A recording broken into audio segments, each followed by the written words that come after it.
The morning mist hung heavy over the palace gardens as Prince Alexander stood at his office window, watching the groundskeepers tend to the rose beds his late mother had planted decades ago. The roses bloomed magnificently this year, as if nature itself was celebrating her memory, yet their beauty only deepened the ache in his heart. It had been 3 months since Queen Isabella's passing, and the weight of the crown felt heavier with each passing day. Princess Catherine found him there, as she often did during these quiet moments.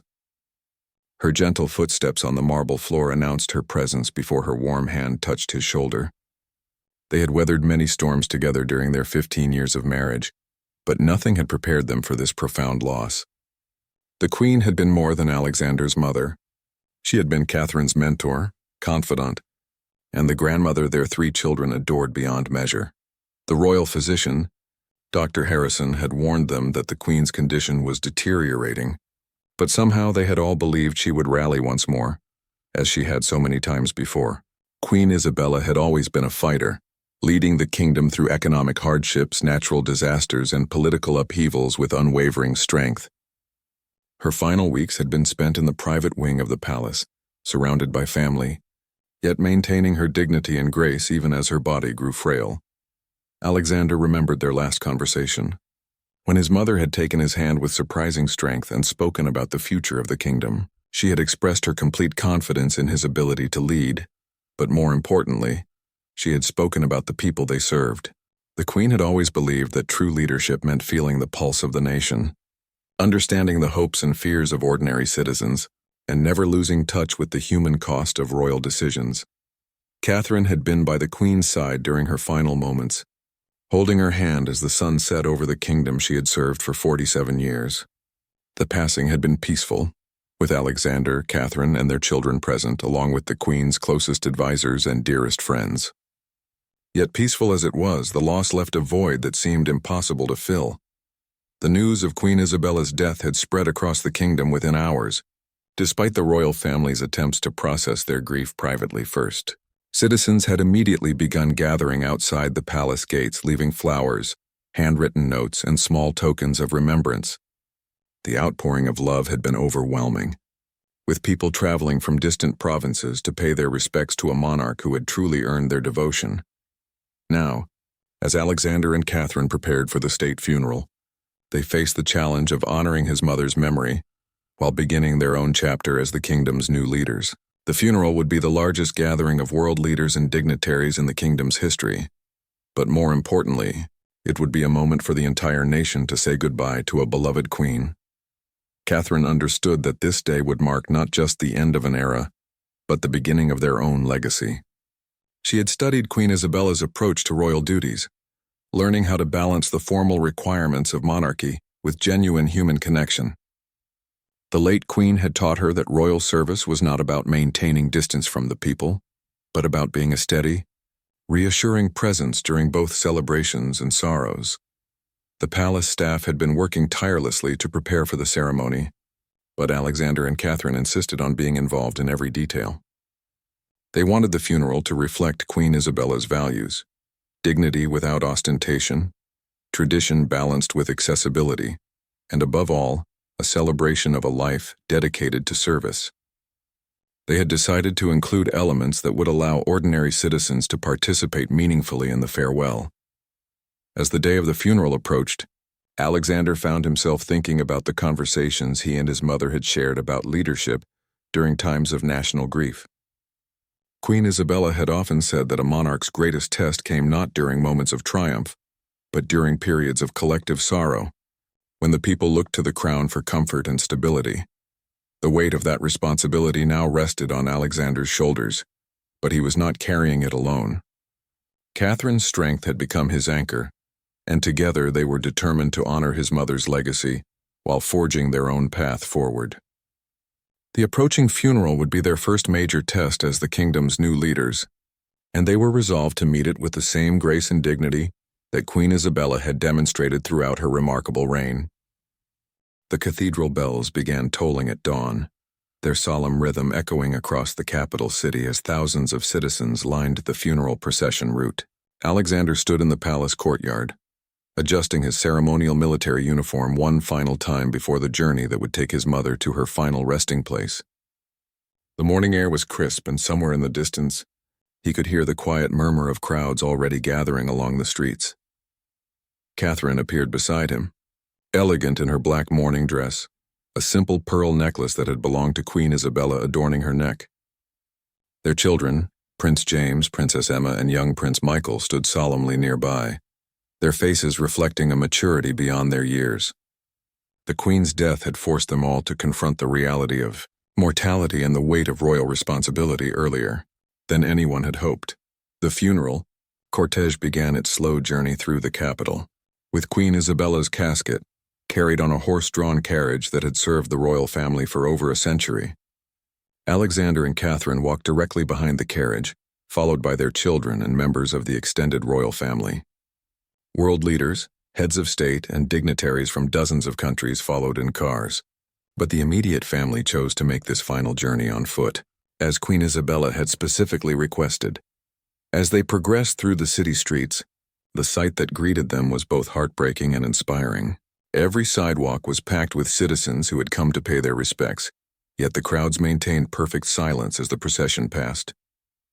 People of all ages stood with bowed heads, many holding photographs of the late queen from various moments in her reign. Veterans in military uniforms saluted as the carriage passed, while children clutched flowers they would later place at designated memorial sites. Catherine noticed an elderly woman in the crowd who was quietly weeping while holding a framed photograph of Queen Isabella visiting a hospital ward. It was a reminder of the countless personal connections the Queen had made throughout her reign, the individual lives she had touched through her numerous charitable visits and community engagements. The Queen had never been content to simply appear at formal events. She had always insisted on meeting ordinary people and learning about their daily struggles and triumphs. The procession paused briefly at the Old Town Square, where Queen Isabella had delivered her first public address as a young monarch 47 years earlier. A massive screen had been erected so that the crowds could watch the cathedral service, and thousands more citizens filled the square and surrounding streets. Alexander looked out at the sea of faces, seeing the same mixture of grief and love that he felt in his own heart. At the cathedral, the ancient stones seemed to absorb the weight of history, as world leaders and ordinary citizens alike filled every available seat. The service had been carefully planned to honor both royal tradition and Queen Isabella's personal wishes for simplicity and meaning. The Archbishop delivered a moving eulogy that spoke not just of the Queen's official accomplishments, but of her warmth, humor, and genuine care for others. Catherine found herself thinking about the countless conversations she had shared with Queen Isabella about the challenges and privileges of royal life. The Queen had always emphasized that their position was not about personal glory, but about service to others. She had taught Catherine that true leadership meant listening more than speaking, learning from every encounter and never forgetting that behind every policy decision were real people, with real hopes and fears. The musical selections included both traditional hymns and contemporary pieces that reflected Queen Isabella's appreciation for the arts and her support of young musicians throughout the kingdom. A children's choir from a school the Queen had regularly visited performed one of her favorite songs, their pure voices filling the cathedral with a beauty that brought tears to many eyes. Alexander delivered a personal tribute to his mother, speaking not as a king but as a son who had lost his greatest source of wisdom and strength. His words were simple and heartfelt, sharing memories of Queen Isabella as a mother who had taught him compassion, courage, and the importance of never losing touch with the people they served. He spoke of her laughter, her curiosity about the world, and her unwavering belief in the goodness of others. As the service concluded and the casket was carried from the cathedral, Catherine walked beside Alexander, feeling the weight of thousands of eyes upon them. They were no longer just mourning family members. They were now the symbols of continuity and hope for an entire nation. The transition from private grief to public leadership was happening in real time, witnessed by millions around the world. The final journey to the royal burial ground was made in smaller, more intimate circumstances, with only close family and a few trusted advisors present. As Queen Isabella was laid to rest beside her late husband, Alexander and Catherine stood hand in hand, knowing that their real work as the kingdom's new leaders would begin when they returned to the palace that evening. The palace felt strangely quiet in the weeks following Queen Isabella's funeral, as if the very walls were mourning her absence. Alexander found himself wandering the corridors where his mother had walked for decades, past portraits of previous monarchs who had faced their own moments of transition and challenge. The weight of the crown, both literal and figurative, seemed to grow heavier each day as the reality of his new responsibilities became clear. Catherine had thrown herself into learning the intricate details of royal protocol and state affairs, spending long hours with the Queen's former private secretaries and advisors. She discovered boxes of handwritten notes that Queen Isabella had left for her, covering everything from managing difficult diplomatic situations to maintaining personal relationships while under constant public scrutiny. Each note revealed another layer of wisdom from a woman who had navigated the complexities of modern monarchy with remarkable grace. The children were struggling in their own ways with the loss of their beloved grandmother. Prince James, now second in line to the throne, had become unusually serious and withdrawn, asking pointed questions about royal duties and the sacrifices required of future monarchs. Princess Emma spent hours in the palace library, reading about previous queens and their contributions to the kingdom's history. Young Prince Michael, only 8 years old, often asked when Grandmother Isabella would be coming back, unable to fully grasp the permanence of death. Alexander's first major test as king came sooner than expected when a natural disaster struck the northern provinces. Severe flooding had displaced thousands of families, destroying homes and businesses that represented generations of hard work. The crisis demanded immediate royal attention, but Alexander felt unprepared for the magnitude of leadership required. He remembered his mother's immediate response to similar emergencies, how she had balanced practical assistance with emotional support for affected communities. Catherine suggested they visit the affected areas together, despite security concerns and logistical challenges. She had learned from Queen Isabella that royal presence during times of crisis was not just symbolic, it was essential for maintaining the connection between the monarchy and the people. The Queen had often said that sharing in the nation's sorrows was just as important as celebrating its joys. Their first visit to the flood-damaged regions was both heartbreaking and inspiring. Alexander and Catherine walked through evacuation centers, speaking with families who had lost everything, but somehow maintained hope for the future. They met elderly couples who had been married for 50 years, now sleeping on cots in school gymnasiums, yet still holding hands and supporting each other through the crisis. A young mother approached Catherine with tears in her eyes, carrying a baby who had been born just days before the flooding began. The woman explained that Queen Isabella had visited her grandmother in the same hospital decades earlier, and that meeting had inspired 3 generations of her family to serve their community through various volunteer organizations. Catherine realized that she was not just continuing Queen Isabella's work, she was inheriting relationships and connections that spanned generations. Alexander found himself talking with rescue workers who had been volunteering around the clock, many of whom shared stories about Queen Isabella's previous visits to their communities. One firefighter mentioned how the Queen had attended his daughter's school graduation, taking time to speak personally with each family despite her busy schedule. These conversations helped Alexander understand that effective royal leadership was built on countless small interactions that created lasting bonds with citizens.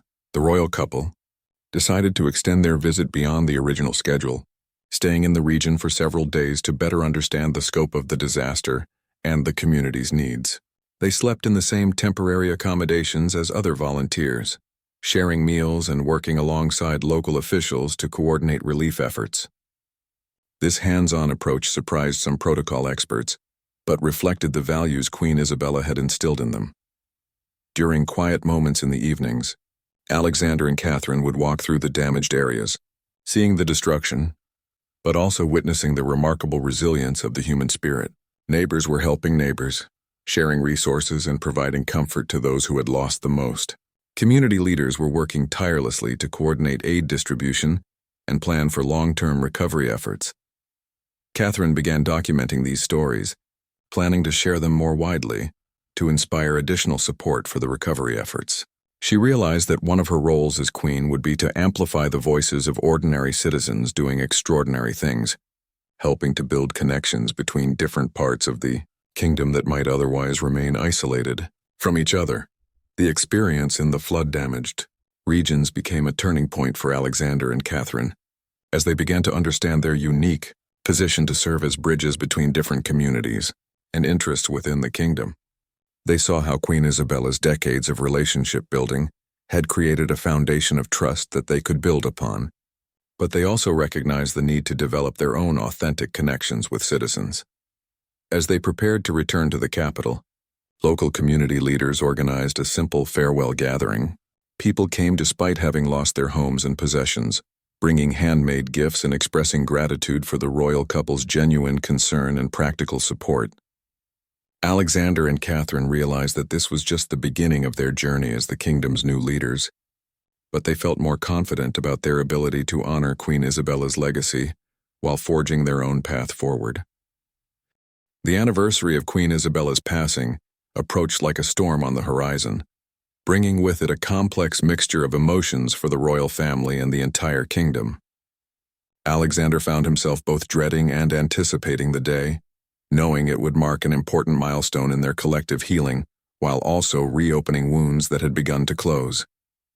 The past year had been a journey of discovery, challenge, and gradual acceptance of their new roles as the kingdom's leaders. Catherine had spent weeks planning a memorial service that would honor Queen Isabella's memory while celebrating the progress the kingdom had made under Alexander's leadership. She wanted the event to acknowledge the grief that many citizens still felt, while also looking forward to the future with hope and determination. The delicate balance between mourning and celebration required careful consideration of every detail, from the music selections to the guest list. In the months since the flood disaster, Alexander and Catherine had established a new rhythm of royal duties that reflected their own personalities and priorities while maintaining the essential traditions that connected them to centuries of royal history. They had launched several initiatives inspired by Queen Isabella's values, including a program to support young entrepreneurs and a network of community centers focused on bringing different generations together. The children had grown visibly over the past year, each finding their own way to cope with the loss of their grandmother, while adapting to their new positions in the royal hierarchy. Prince James had begun accompanying his father on official visits, learning firsthand about the responsibilities that awaited him in the future. Princess Emma had started a pen pal program, connecting young people from different provinces, fostering understanding and friendship across regional boundaries. Young Prince Michael had begun asking questions about what it meant to be royal, questions that often surprised Alexander and Catherine with their depth and insight. The boy seemed to understand intuitively that their position came with both privileges and obligations, and he had started volunteering at a local animal shelter, following his grandmother's example of finding personal ways to serve others. As the Memorial Day arrived, citizens once again gathered outside the palace gates, but the atmosphere was markedly different from the raw grief of the previous year. People brought flowers and photos as before, but there was also a sense of celebration and gratitude for Queen Isabella's lasting influence on their lives. Street musicians played her favorite songs, while children drew pictures depicting their memories of the beloved queen. The memorial service itself became a powerful demonstration of how a nation could honor its past while embracing its future. Alexander delivered a speech that acknowledged the ongoing pain of loss, while highlighting the positive changes that had emerged from their collective experience of grief.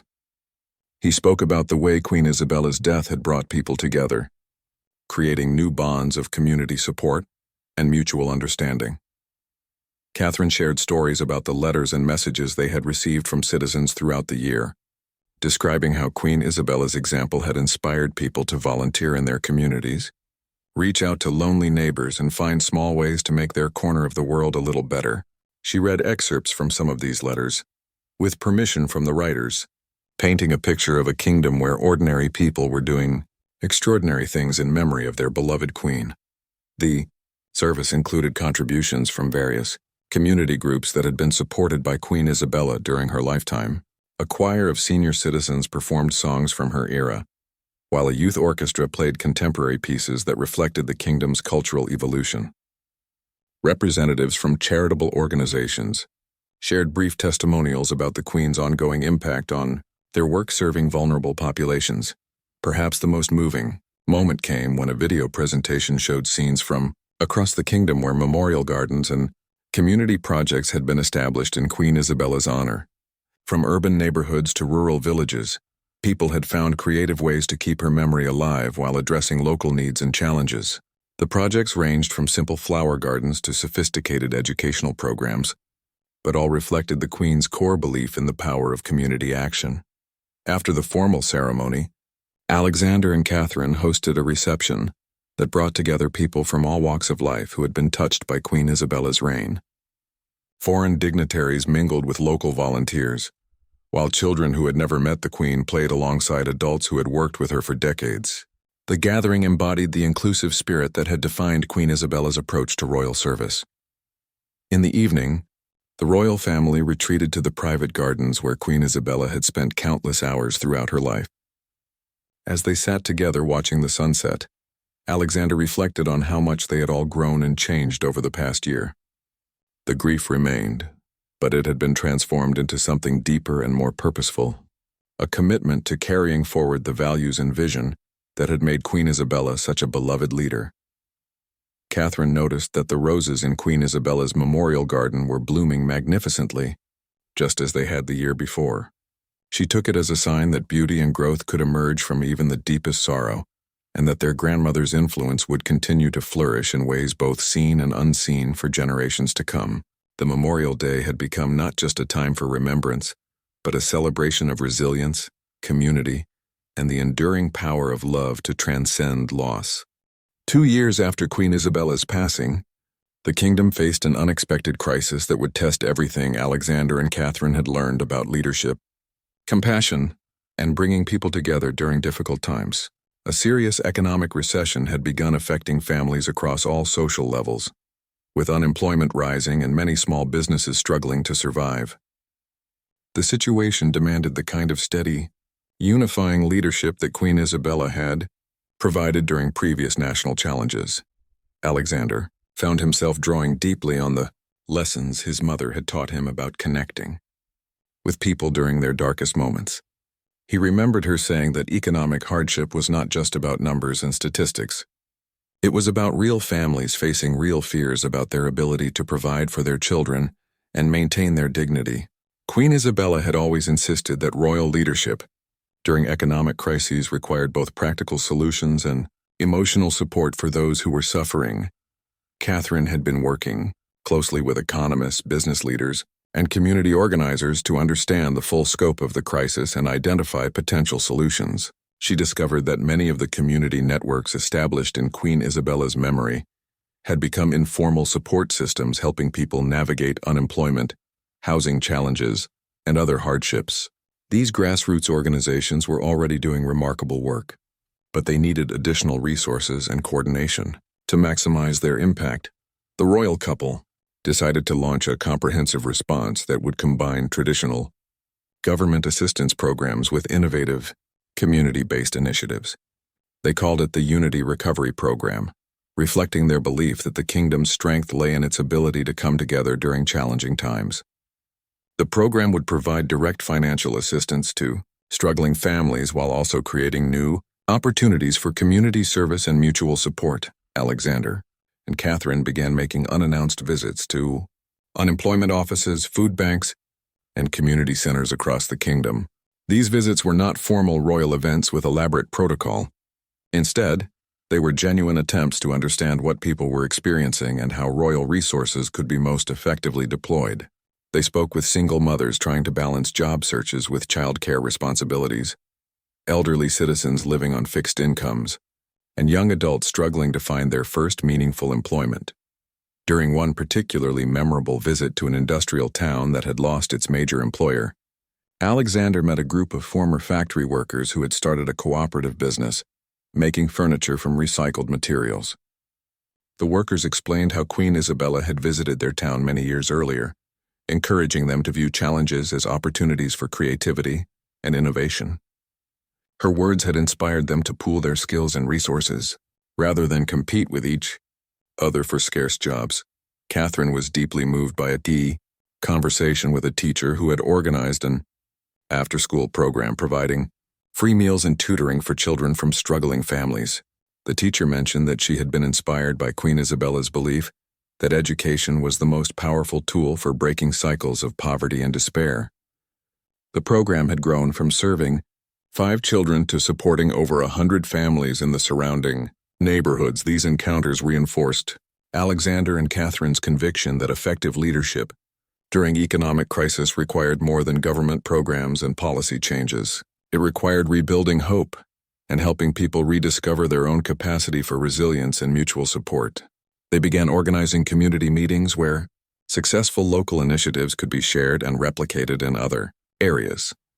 The Unity Recovery Program included several innovative elements that reflected lessons learned from Queen Isabella's approach to royal service. Mobile resource centers traveled to rural areas where people had limited access to government services. Mentorship programs connected experienced workers with young people entering the job market. Community gardens were established in urban areas, providing both food security and opportunities for neighbors to work together toward common goals. Perhaps most importantly, the program created formal roles for volunteers and community leaders, recognizing their expertise and giving them real authority to shape solutions for their local areas. This approach acknowledged that people closest to problems often had the best insights about potential solutions, even if they lacked formal credentials or political power. Alexander and Catherine also used their platform to highlight success stories and celebrate examples of community resilience. They regularly featured ordinary citizens doing extraordinary things in royal communications, sharing stories about neighbors helping neighbors, innovative business solutions, and creative approaches to local challenges. These stories helped counter the negative news cycle and reminded people of their collective strength and ingenuity. The children had also found ways to contribute to the recovery efforts, organizing fundraising events at their school and volunteering at community distribution centers. Prince James had started a program connecting young people with elderly citizens who needed assistance with technology and daily tasks.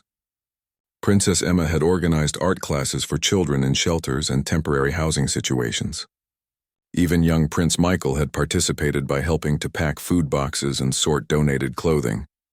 As months passed, early indicators suggested that the Unity Recovery Program was having a positive impact. But more importantly, it was strengthening the social fabric of the kingdom in ways that would provide long-term benefits beyond the immediate economic crisis. Communities that had never worked together before were discovering shared interests and mutual support. People who had felt isolated and powerless were finding ways to contribute to solutions and help their neighbors. The program became a living memorial to Queen Isabella's belief that a nation's true wealth lay not in its economic indicators but in the strength of its communities and the willingness of its people to care for one another during both good times and difficult periods. 5 years had passed since Queen Isabella's death, and the kingdom had transformed in ways that no one could have predicted during those dark days of grief and uncertainty. Alexander stood in the same palace window where he had once gazed at his mother's rose garden while mourning her loss. But now he looked out with a sense of pride and anticipation rather than sorrow. The roses still bloomed magnificently each year, but they had been joined by community gardens throughout the palace, grounds where citizens regularly came to volunteer and connect with each other. Catherine had evolved into a queen whose influence reached far beyond traditional royal duties. The Unity Recovery Program had grown into a permanent network of community support systems that had not only helped the kingdom weather the economic crisis but had also created lasting bonds between people from different backgrounds and regions. She had become known internationally for her innovative approaches to royal service, but more importantly, she had earned the deep respect and affection of her own people. The children had grown into young adults who embodied the values Queen Isabella had instilled in the family while also bringing their own fresh perspectives to royal service. Prince James, now 18, had announced his intention to study economics and public policy before taking on more formal royal responsibilities. He wanted to understand the academic foundations of the community-based solutions his family had been implementing, believing that combining theoretical knowledge with practical experience would make him a more effective future leader.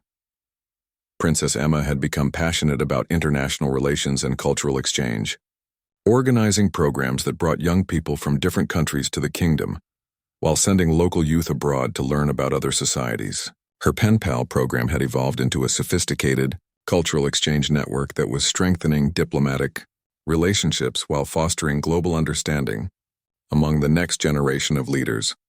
Young, Prince Michael, now 13, had inherited his grandmother's natural ability to connect with people of all ages and backgrounds. He regularly volunteered at the animal shelter and had started a program training therapy dogs to visit hospitals and nursing homes.